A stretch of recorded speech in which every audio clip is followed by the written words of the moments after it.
2005 roku wychodzi gra z gatunku RTS łącząca pomysły z Galactic Battlegrounds i Force Commander – Empire at War.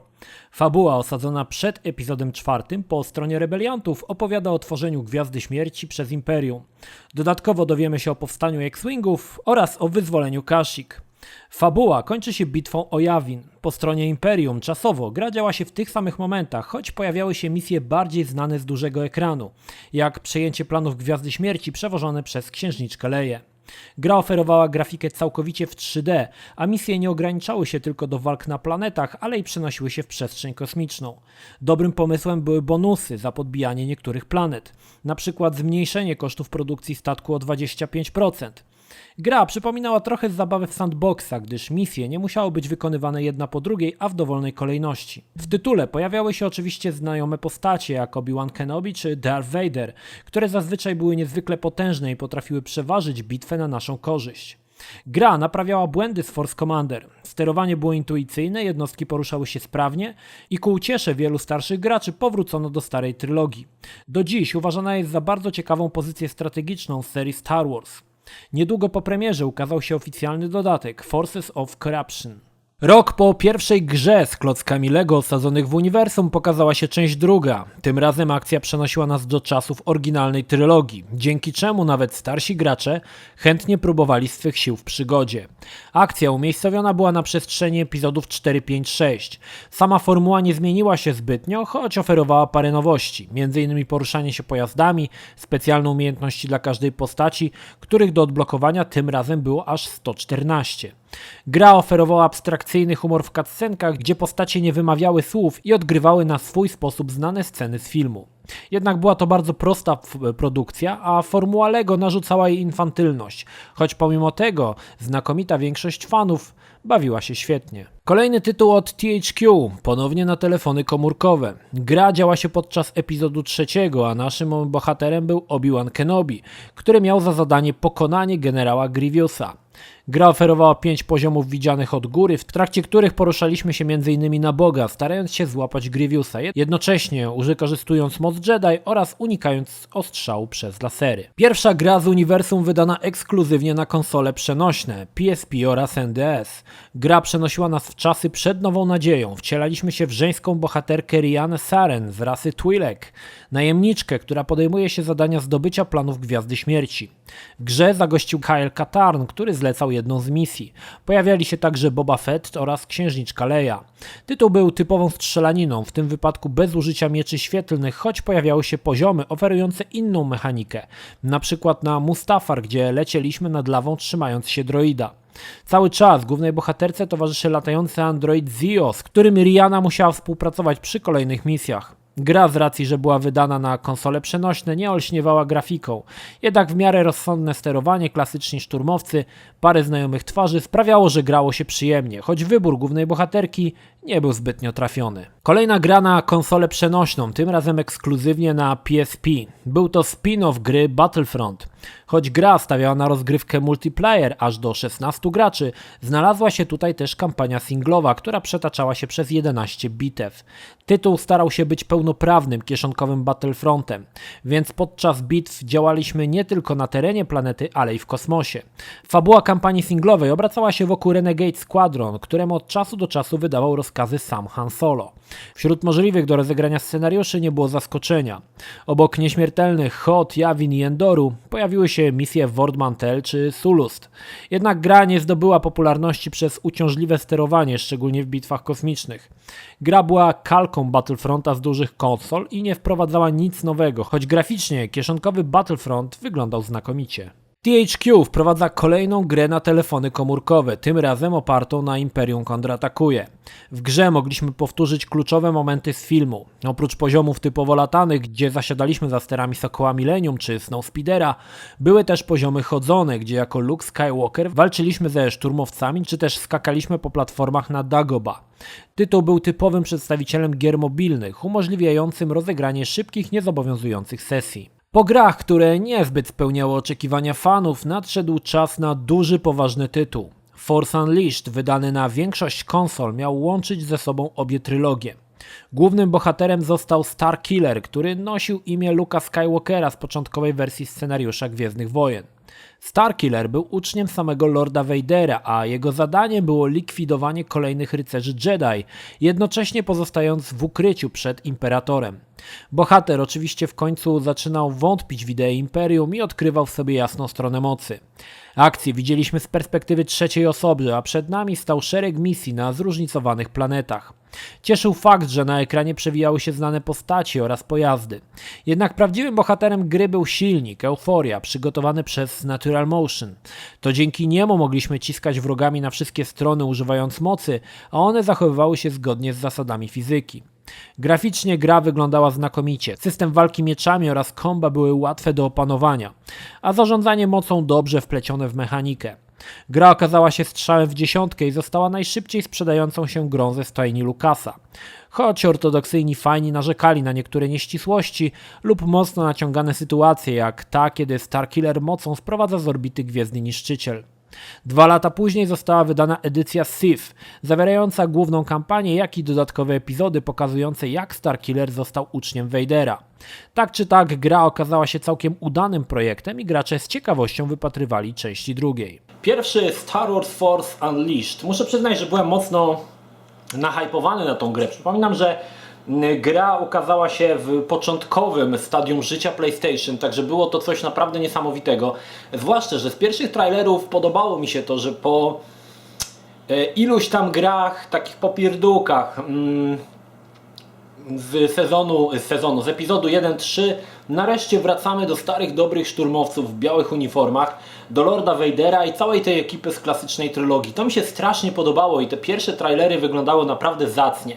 Ogólnie, tak jak mówiłem, byłem bardzo nahypowany i gdy grę kupiłem, zacząłem w nią grać, coś tutaj nie grało. Nie potrafię powiedzieć co. Gra jest ok, jest świetne zachowanie tych przeciwników dzięki użyciu silnika Havok i Euphoria. Jednakże coś w tej grze brakowało. Ciężko mi powiedzieć co. Dzisiaj patrząc na to z perspektywy czasu, nadal nie wiem co w Force Unleashed mi do końca nie zagrało. Po jakimś czasie gra mnie strasznie nużyła i muszę przyznać, że nigdy nie podjąłem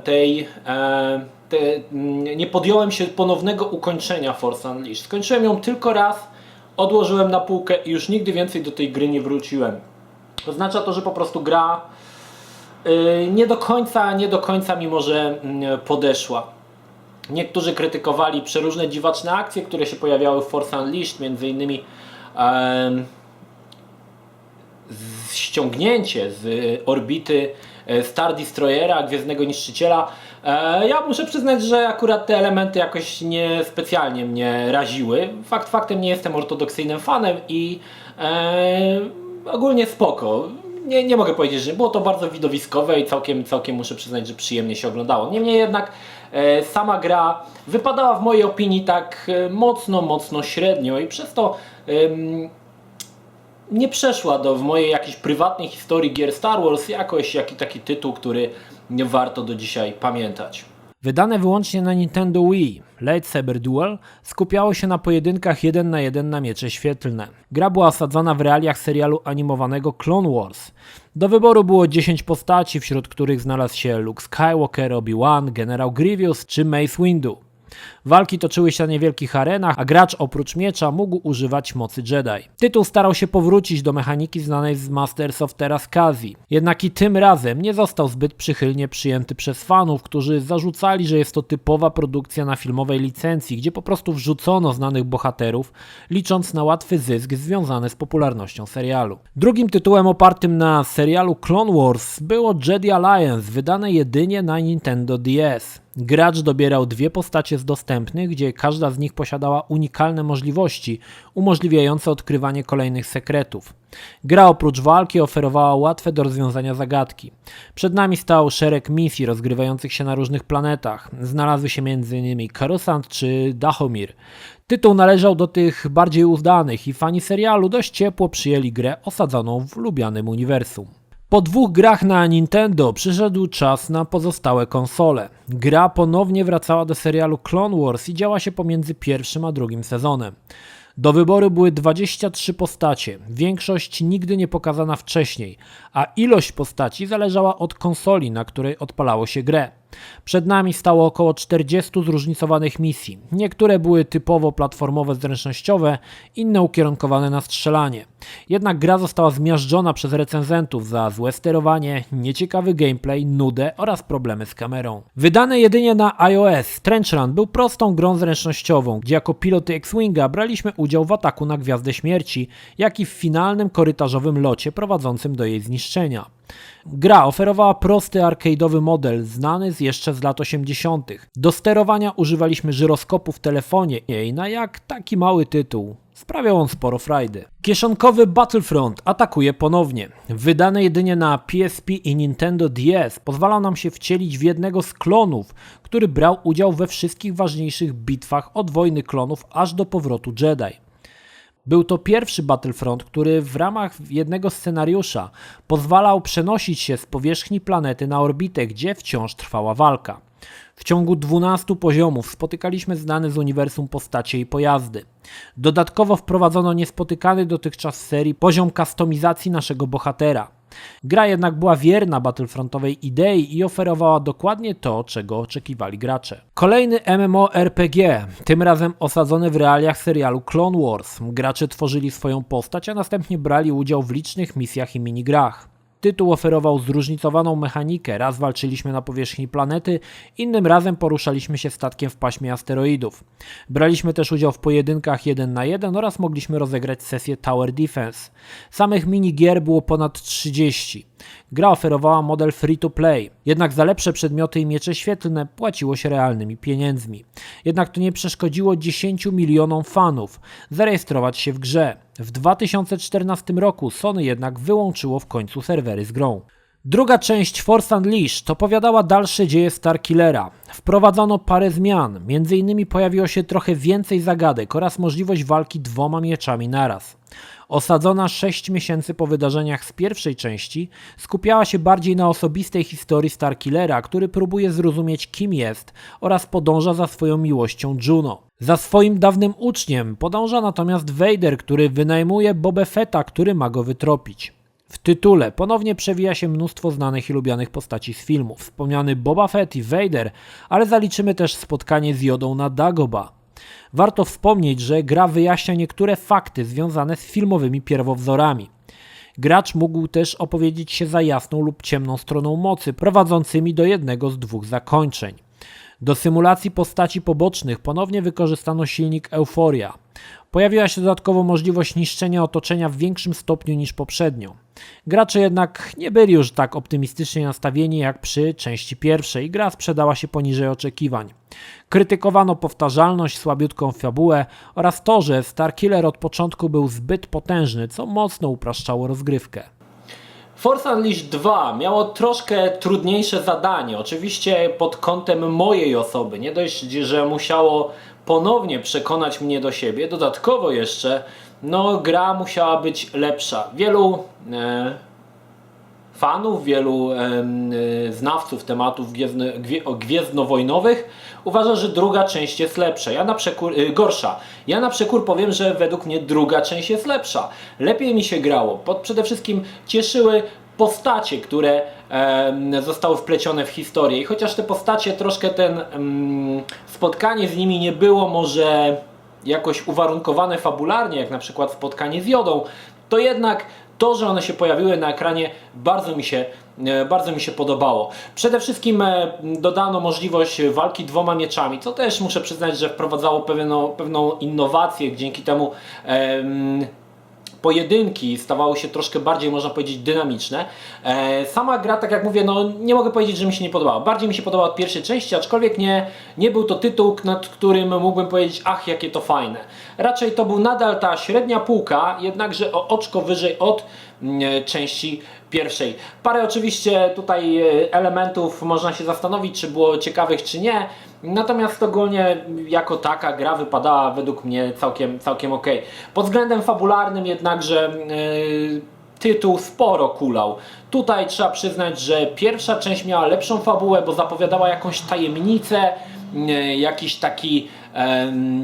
jakiś tak powiązane, było to troszkę tak fajnie wplecione w te wydarzenia z filmowej trylogii, natomiast tutaj fabuła trochę kulała, ale samo bieganie z mieczem i cięcie ponownie szturmowców w białych uniformach wypadało o niebo lepiej i ja muszę przyznać, że bardziej mi się podobała ta druga część i lepiej mi się w nią grało, chociaż na przekór, tak jak mówię, wielu innym graczom, wielu innym fanom, którzy uważają tą pierwszą część za lepszą, ja muszę przyznać, że druga część podobała mi się bardziej.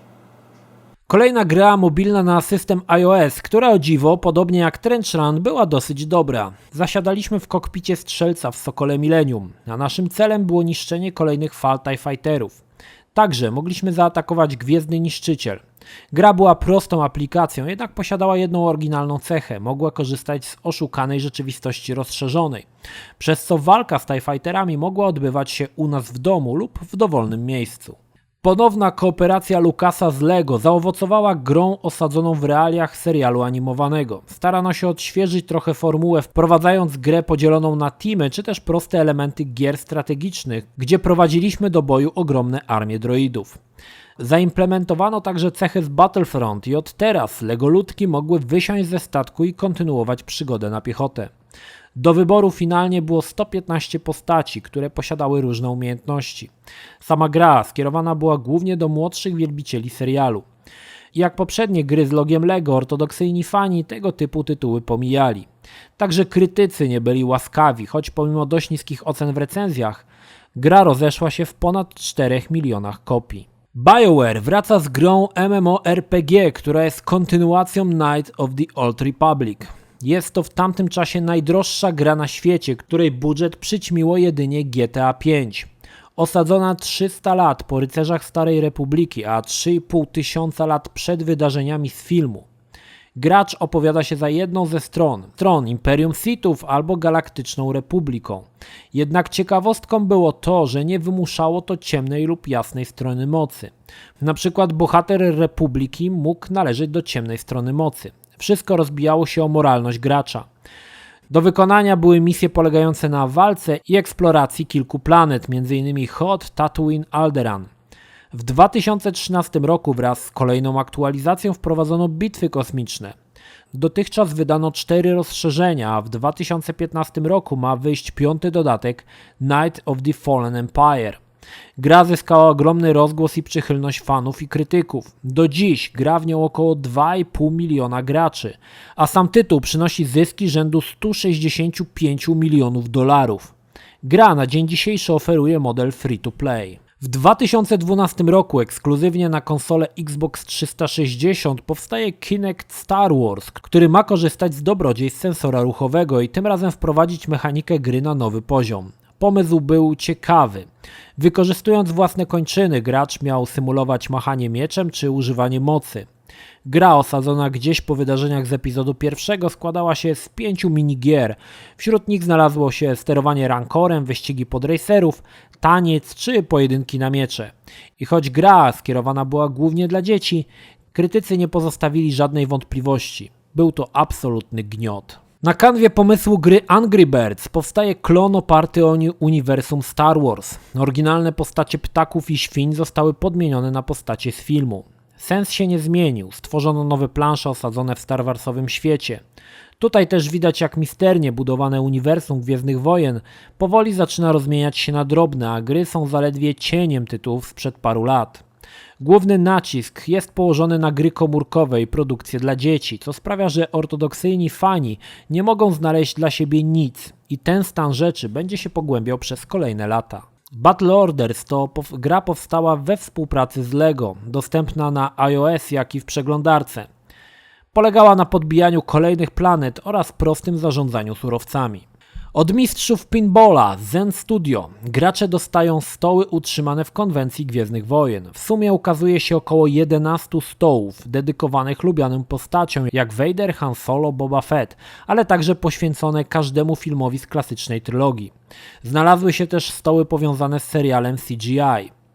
Zostały one świetnie wykonane, nierzadko posiadając ruchome znane postacie lub pojazdy. Stoły były wzbogacone cytatami z filmu oraz minigrami rozgrywanymi na wyświetlaczu, a odbijanie metalowej kulki toczonej po stole, na której pojawiają się znajome twarze, osładzało fanom brak dedykowanych gier Star Wars. Star Wars Takeover nie była osobną grą, a specjalnym eventem w grze MMO dla dzieci Club Penguin, gdzie bohaterowie, sympatyczne pingwiny, zamieniały się w znanych bohaterów Gwiezdnych Wojen. Całość działa się na kanwie Nowej Nadziei. Co tydzień pingwiny podążały na kolejną planetę, gdzie czekała nowa minigra, po której dostawało się nagrody w postaci elementów ubioru.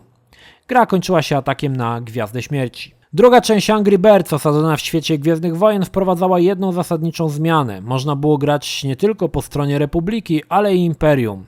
Gra też, w odróżnieniu od części pierwszej, została osadzona w epizodach 1-3. Jedna z niewielu dobrych gier na telefony komórkowe, Tiny Death Star, pozwala wcielić się w rolę zarządcy Gwiazdy Śmierci. Gracz ma możliwość rozbudowywania jej o kolejne piętra i pomieszczenia, które wprowadzają mnóstwo nowych usprawnień. W grze pojawiają się znani bohaterowie, którzy korzystają z uroków kantyny, jak i innych rozgrywek kompleksu. Celem gracza jest zarabianie kredytów i dalsza rozbudowa bazy. Niestety, tytuł oparty na systemie free-to-play bardzo szybko wymaga od gracza kupowania kolejnych kredytów za realną gotówkę.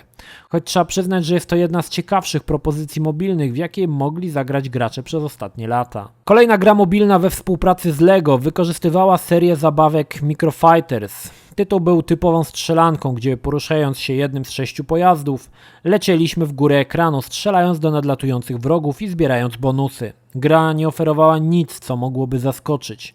Była to jedna z 1000 mobilnych gier dostępnych na iOS. Gra mobilna Azul Team oferowała trochę odświeżenie tematu. Łączyła walkę turową z karciankami, co dało nawet znośny efekt. Tytuł podzielony był na krótkie misje, gdzie poruszaliśmy się 4 bohaterów, walcząc z napotkanymi wrogami oraz zbierając sprzęt i bonusy. Cieszyło dodanie znanych bohaterów jak Han Solo, droidy czy Łuki oraz miejscówek znanych z filmów. Gra przeznaczona była na rynek komórkowy i nie posiadała zbytniej głębi, a rozgrywka sprowadzała się do szybkich, niezobowiązujących sesji. Seria Journey opowiadała wydarzenia z filmu w postaci ruchomych obrazków, ale zawierała też element gameplayowy. W tym wypadku były to wyścigi podracerów. Pozycja była wydana jedynie na rynek mobilny. Scene Maker była dziwacznym projektem. Gracz miał za zadanie umieszczać w znanych scenariach obiekty i postacie, dodawać dialogi lub nagrać własne, ustawić kąt kamery, a następnie tak zmontowaną jednominutową scenką podzielić się w social mediach. Przeglądarkowa strzelanina z widokiem z boku. Naszym celem jest zestrzelenie statku, który leci przed nami, jednocześnie odbierając ataki nadlatujących wrogów. Gra strategiczna wydana na rynek mobilny, czerpiąca z gatunku RTS. Gracz buduje bazę, zbiera surowce, stawia budynki i tworzy armię, a następnie stara się zdobyć bazę przeciwnika.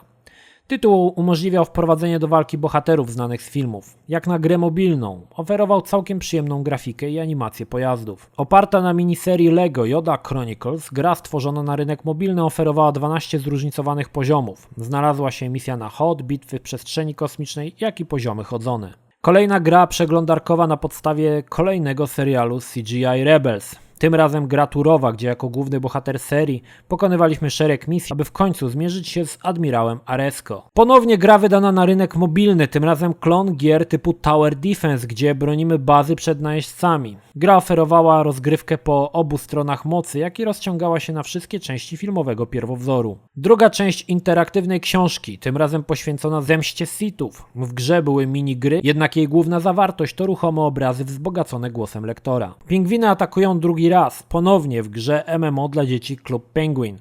Bohaterowie przywdziewają stroje znane z serii Rebels. Rebelianci zbierają armię, aby przeciwstawić się galaktycznemu imperium. Dzieciaki ponownie dostawały minigry oraz nowe uniformy dla swoich pingwinów. Mobilna gra zręcznościowa oparta na serialu Rebels. Sterowaliśmy postacią widzianą z boku, a przed bohaterem stały zagadki, jak i walka w znanych lokacjach z serialu. Scene Maker to ponownie ten sam pomysł, co był wykorzystany w 2014 roku. Jednak tym razem budowaliśmy scenki w oparciu o bohaterów i lokacje z serialu Rebels. Gra wydana na rynek mobilny, dziejąca się po wydarzeniach z 6 części. Gracz kreował bohatera, którego zadaniem było wzniecić powstanie przeciwko niedobitkom Imperium. Tytuł oferował pojedynki w czasie rzeczywistym i jest pomostem pomiędzy powrotem Jedi a przebudzeniem mocy.